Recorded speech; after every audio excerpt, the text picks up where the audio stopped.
अऊज़ु बिल्लाहि मिनश्शैतानिर्रजीम बिस्मिल्लाहिर्रहमानिर्रहीम। नबी करीम सल्लल्लाहु अलैहि वसल्लम के सानह इर्तिहाल का तज़किरा हम इससे पहले कर चुके हैं, और जब ये सानहा हो गया और अल्लाह के रसूल अलैहिस्सलातु वस्सलाम की वफ़ात हो गई तो ये ख़बर पूरे मदीना में बहुत जल्दी से फैल गई। हज़रत अनस रज़ी अल्लाह ताला अन्हु फरमाते हैं कि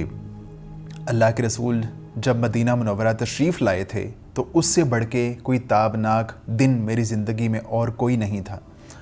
और अल्लाह के रसूल जब इस दुनिया से चले गए तो उससे ज़्यादा तारीक दिन मेरी ज़िंदगी ने पहले कभी नहीं देखा था। सहाबा इकराम की अजीब कैफ़ियत थी। हज़रत फ़ातिमा रज़ी अल्लाह ताला अन्हा, उन्होंने अल्लाह के रसूल अलैहिस्सलातु वस्सलाम की वफ़ात की ख़बर सुनने के बाद फ़रमाया, हाय अब्बा जान जिन्होंने परवरदिगार की पुकार पर लब्बैक कहा, हाय अब्बा जान जिनका ठिकाना जन्नतुल फिरदौस है, हाय अब्बा जान हम जिब्रील अलैहिस्सलातु वस्सलाम को आप सल्लल्लाहु अलैहि वसल्लम की मौत की ख़बर देते हैं। और हज़रत उमर फ़ारूक रज़ी अल्लाह ताला अन्हो, उन पर एक अजीब कैफ़ियत थी, एक शौक़ की कैफ़ियत थी, और वो समझ रहे थे कि अल्लाह के रसूल अलैहिस्सलातु वस्सलाम की वफ़ात अभी नहीं हुई है और वफ़ात की ख़बरें जो फैला रहे हैं वो मुनाफ़िकीन हैं। और इसी वजह से हज़रत उमर फ़ारूक रज़ी अल्लाह ताला अन्हो सहाबा इकराम को अल्लाह के रसूल की वफ़ात से मुताल्लिक़ कोई भी बात कहने से रोक रहे थे। और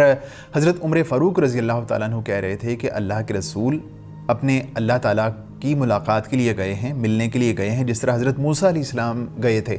और जिस तरह हज़रत मूसा अलैहिस्सलाम वापस लौट आए थे इसी तरह अल्लाह के रसूल भी वापस लौट आएंगे। और जिस तरह मूसा अलैहिस्सलाम की कौम ने उनके बाद मूसा अलैहिस्सलाम से मुताल्लिक़ बातें की हैं, उसी तरह तुम भी बातें बना रहे हो। और हज़रत उमर फ़ारूक रज़ी अल्लाह ताला अन्हु इस हद तक कह रहे थे कि जिस शख्स ने अल्लाह के रसूल की मौत का तज़किरा किया और कहा कि अल्लाह के रसूल इस दुनिया से चले गए हैं, मैं उसके हाथ पाँव काट डालूँगा। हज़रत अबू बकर सिद्दीक़ रज़ी अल्लाह ताला अन्हु, वो अपने घर से घोड़े पर सवार होकर तशरीफ़ लाए, हुजरा आयशा सिद्दीक़ा रज़ी अल्लाह ताला अन्हा में तशरीफ़ ले गए। अल्लाह के रसूल अलैहिस्सलातु वस्सलाम को वहाँ पे जो धारीदार यमनी चादर थी उसके साथ जो है वो कफनाया गया था। जनाब अबू बकर सिद्दीक़ रज़ी अल्लाह ताला अन्हु अल्लाह के रसूल की मैयत मुबारका के पास जाते हैं और चेहरा अनवर से चादर हटाते हैं, चादर हटा के अल्लाह के रसूल को बोसा देते हैं, और उसके बाद फरमाते हैं कि अल्लाह के रसूल आप पर अल्लाह ताला दो मौतों को जमा नहीं करेगा। जो मौत आप पर लिख दी गई थी वो आप सल्लल्लाहु अलैहि वसल्लम को आ चुकी। उसके बाद नम आँखों के साथ हज़रत अबू बकर सिद्दीक़ रज़ी अल्लाह ताला अन्हु बाहर तशरीफ़ लाते हैं और हज़रत उमर फ़ारूक रज़ी अल्लाह ताला अन्हु को दिलासा देते हैं और उनसे कहते हैं कि उमर बैठ जाओ, लेकिन उमर फ़ारूक रज़ी अल्लाह ताला अन्हु बैठने से इनकार कर देते हैं। और जनाब अबू बकर सिद्दीक़ रज़ी अल्लाह ताला अन्हु सारे सहाबा इकराम से मुखातिब होते हैं, खुतबा मसनूना पढ़ते हैं और उसके बाद फरमाते हैं, तुम में से जो शख्स मोहम्मद सल्लल्लाहु अलैहि वसल्लम की पूजा करता था तो वो जान ले कि मोहम्मद सल्लल्लाहु अलैहि वसल्लम की मौत वाक़ई हो चुकी है, और तुम में से जो शख्स अल्लाह की इबादत करता था तो यकीनन अल्लाह हमेशा ज़िंदा रहने वाला है, कभी नहीं मरेगा। अल्लाह का इरशाद है, मोहम्मद सल्लल्लाहु अलैहि वसल्लम नहीं हैं मगर रसूल ही, उनसे पहले भी बहुत से रसूल गुज़र चुके। तो क्या अगर वो यानी मोहम्मद सल्लल्लाहु अलैहि वसल्लम मर जाएं या उनकी मौत वाक़ई हो जाए या वो कत्ल कर दिए जाएं तो तुम लोग अपनी एड़ी के बल पलट जाओगे? और जो शख्स अपनी एड़ी के बल पलट जाए तो याद रखे कि वो अल्लाह को कुछ नुकसान नहीं पहुंचा सकता और अनकरीब अल्लाह शुक्र करने वालों को जज़ा देगा। सहाबा इकराम जो फ़रते गम के साथ बहुत ज़्यादा उदास थे, परेशान थे, उन्होंने जब हज़रत अबू बकर सिद्दीक़ रज़ी अल्लाह ताला अन्हु का जो है वो ख़िताब सुना तो गोया उनको अल्लाह के रसूल की वफ़ात का यकीन आ गया। जिस तरह कि हज़रत इब्न अब्बास रज़ी अल्लाह ताला अन्हु फरमाते हैं कि जब हमने जनाब अबू बकर सिद्दीक़ रज़ी अल्लाह ताला अन्हु की ज़बान से ये आयत मुबारका सुनी तो हमें यूँ लगा कि जैसे ये आयत मुबारका पहले हमने सुनी ही नहीं थी और हम इसके बारे में कुछ जानते ही ना थे। और जनाब अबू बकर सिद्दीक़ रज़ी अल्लाह ताला अन्हु के इन आयात को पढ़ने के बाद हर एक शख्स की ज़बान पर इन्हीं आयात का विर्द जारी था, वो इन्हीं आयात को पढ़ रहे थे। اور حضرت سعید بن مسیب رضی اللہ تعالیٰ عنہ فرماتے ہیں کہ میں نے حضرت عمر فاروق رضی اللہ تعالیٰ عنہ سے سنا کہ وہ کہتے ہیں کہ میں نے جب جناب ابو بکر صدیق رضی اللہ تعالیٰ عنہ کا خطاب سنا اور ان کی زبان سے یہ آیات مبارکہ سنی تو گویا یوں تھا کہ جس طرح میری کمر ٹوٹ گئی ہو، اور ایسا لگتا تھا کہ جس طرح کہ میں خاک آلود ہو گیا ہوں، اور میرے پاؤں جو ہے بہت بھاری ہو چکے تھے، اٹھ نہیں رہے تھے۔ اور جب یہ آیات سن لی تو مجھے یقین ہو گیا کہ اللہ کے رسول اب اس دنیا سے جا چکے ہیں۔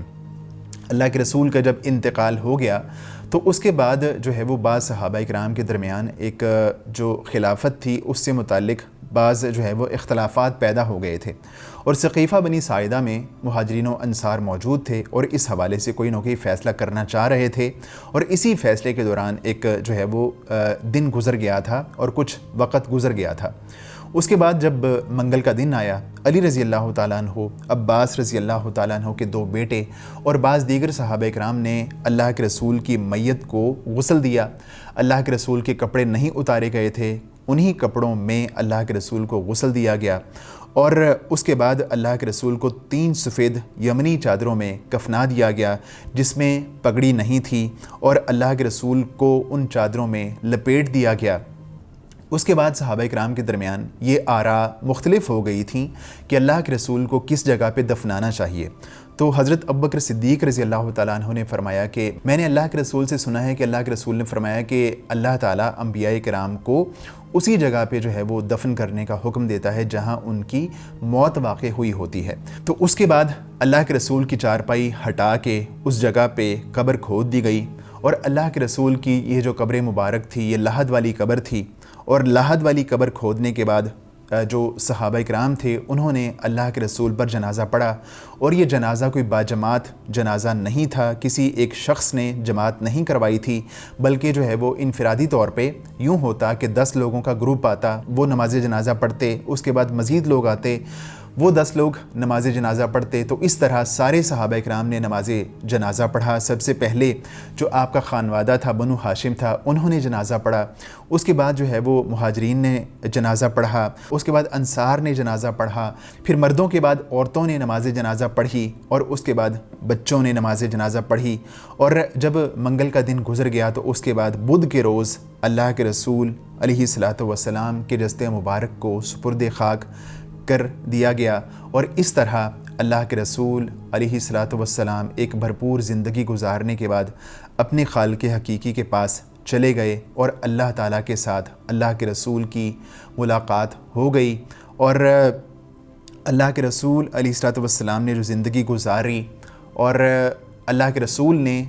ساری امت کے لیے جو محنت کی، جو کوشش کی، جو کاوش کی، اللہ تعالیٰ اس کو اپنی بارگاہ میں قبول فرمائے، اور ہمیں جو ہے وہ اس قابل بنائے کہ ہم اللہ کے رسول کی سفارش کو پانے میں کامیاب ہو جائیں، اور اس کے بعد ہماری بھی جنت میں اللہ کے رسول سے ملاقات ہو جائے۔ وآخر دعوانا ان الحمد للہ رب العالمین۔